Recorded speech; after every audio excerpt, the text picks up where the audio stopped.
please welcome Dr. Carolyn Woo to offer the 2013 Loyola University Maryland Commencement Address. Thank you.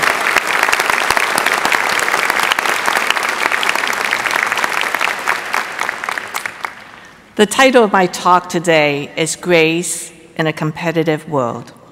Before I get into this, I want to say a few things. First of all, a tremendous thank you to Father Brian, to Tim, to the Board of Trustees, to give me this honorary doctorate, and to all of you, because now I will be a part of your life's journey. Whenever you recall your 2013 commencement, I am a part of it. So thank you so much. I also want to say the work of CRS, which is now about 70 years old, and as Father Brian said, we work in 100 of the poorest countries, is possible because of all of you. The work that we do it in the name of the Catholics in the United States. We are part of the Bishops' Conference. The work we do is just truly deeply inspiring. We think of it as a privilege. And it's a privilege that we work very hard to earn. But in the end, it's not because of our own greatness that we do this work. It's because God works through us. And I think that's always so important to remember when we are overwhelmed, dealing with some of the political struggles, as in Syria, in some of the deep famine and persistent famine that we see. It is easy to be overwhelmed. But it's always to remember this is the work that Christ left for us 2,000 years ago. It is His call for us to go forward. And with Pentecost Sunday coming tomorrow, it's a reminder that the Holy Spirit is with us, and it is really by God's work that we do and go out to serve. It is His message, and also it's because He is real and He's present in this world that allows us to do this work. So I just want to say thank you to all of the people who have supported our work, and to know that all the work that we do, we bring the friendship of the Catholics in the United States. So thank you very much for that.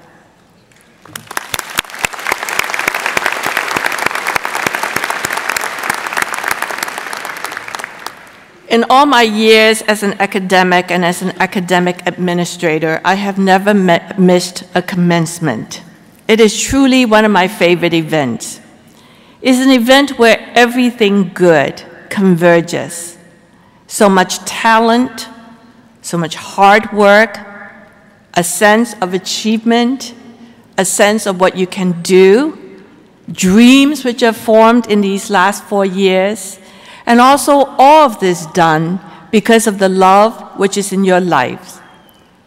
It is easy to take for granted the people at Loyola who made your 4 years a great success. The staff, the people who took care of things so that you're properly registered for class. Of course, the faculty members who continue to hone their own scholarship so that they could give you their best and allow you to come into your own. And of course, as always, our parents, the people who love us, the people who are grandparents and friends. I always remember the tremendous pride my father and family had when I graduated. My father and my sister have both passed on, and among the things that they had treasured was my commencement booklet. So think about what this day means to the people who love you. Think about the sacrifices. Think about the dreams. Think about how your parents loved you before you were even born, how carefully they chose your name, what that stands for, and what they did to bring you to today. So let's give all the people who love you to this day a big hand.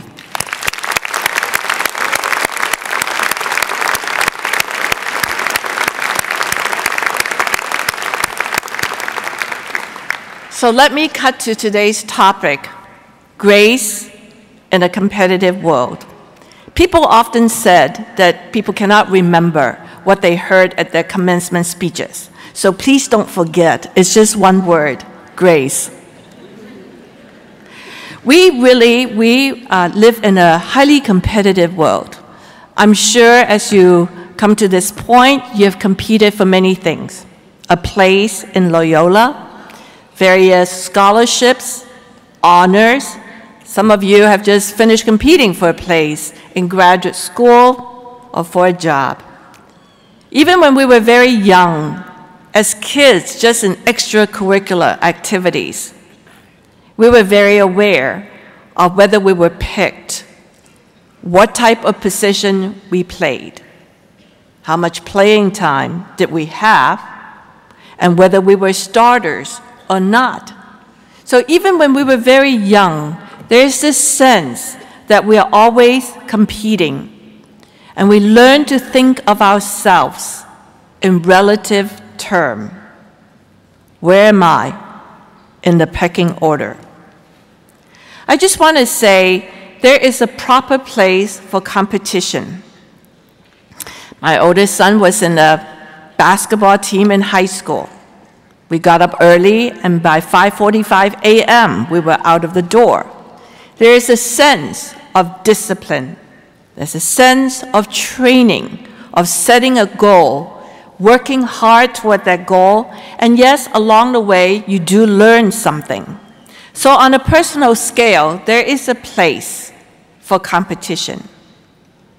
In our economy, competition is a good thing because without competition, we would have monopoly. We would not have many choices, and the merit system would not work. It would depend on who you know, not what you can do. So there is a proper place for competition, but the problem is that we internalize that competitive behavior, whether it is necessary or not necessary. I don't know about you, but when I'm looking for a parking spot, I'm always very aware of who else also wants that spot. I don't look for another spot, I just kind of get a sense of my competition for that spot. In Chicago, I don't like driving on the freeways because the minute you signal you want to change lanes, everybody speeds up. There's just nobody who is going to let you in. I remember one time I went to the Basilica at Notre Dame and a funeral was about to start. I was going to the funeral for Mr. Murphy. There was an usher there, and he looked at me, he said, "You can't come in now." He thought I was a tourist. I don't think I look like a Murphy.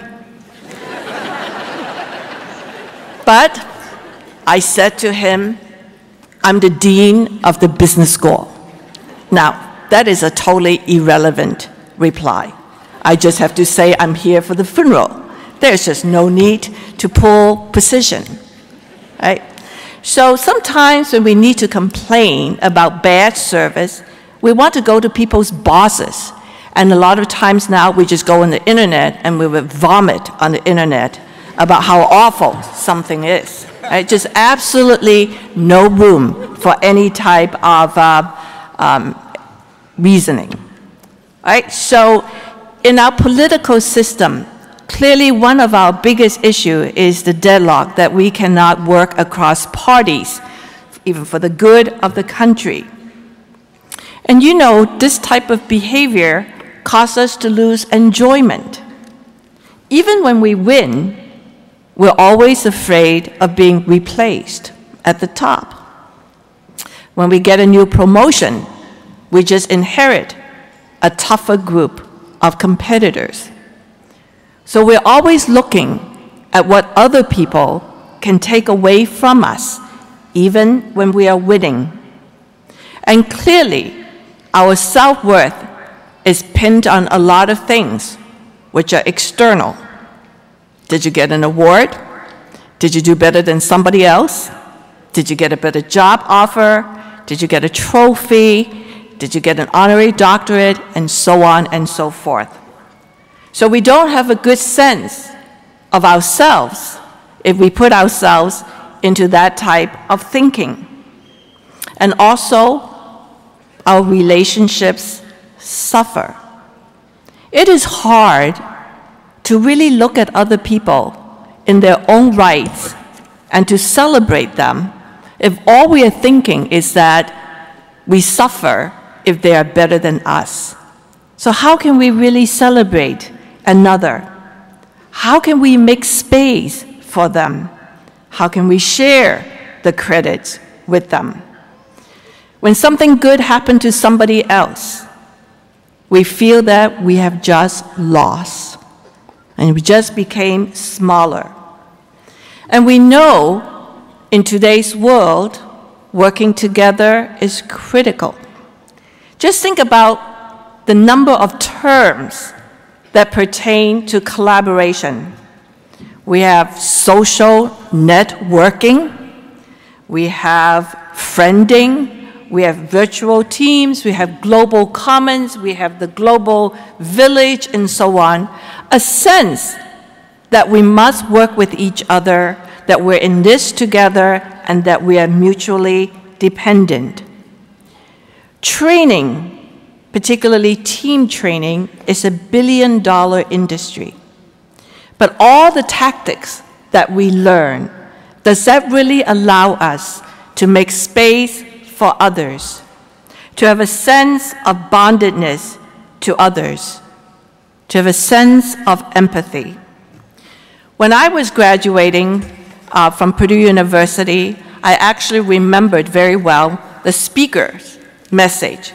That was Stephen Fuller. He was the Vice President of Human Resource at General Motors. He gave definition to the word charisma. What comes to your mind when I say charisma? Anybody? Just give me a word, charisma. Movie star, something like that, magnetic. Stephen Fuller said, charisma is the ability to take people as you find them, to like them for who they are, and not to despise them for what they are not. In another word, is the capacity to celebrate other people, to like them for who they are. And I'll give you a little tip. I go to a lot of dinners, a lot of social events. They're not usually my favorite thing to do. But I've learned a long time ago to enjoy myself, and the way I do it is to find out as much as possible about the people I am going to be with. So I would just ask them a lot of questions. Where are you from? How did you get to where you are today? How did you meet your wife? What have you not done that you want to do? And so on and so forth. And I find that people have very interesting stories. But one thing they will inevitably say, they say, that Carolyn Woo is really smart. Now, I haven't said anything that was intelligent.